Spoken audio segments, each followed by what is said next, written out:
আর বিবি যাবে। জোরে বলুন।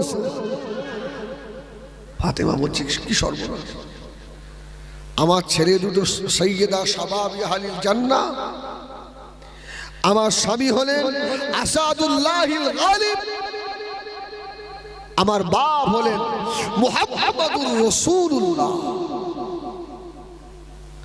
আমি এত লাকাব আমার, এত সম্মান আমার, আর আমার আগে ওই মেয়েটা যাবে, সেই মেয়েটা কে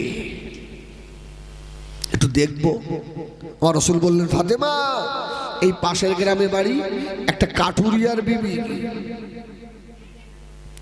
হযরতে ফাতেমা রাদিয়াল্লাহু তাআলা পরের দিন সকালবেলা হযরতে ফাতেমা আস্তে আস্তে চলে গেলেন ওই কাঠুরিয়ার ঘরের দরওয়াজার সম্মুখে গিয়ে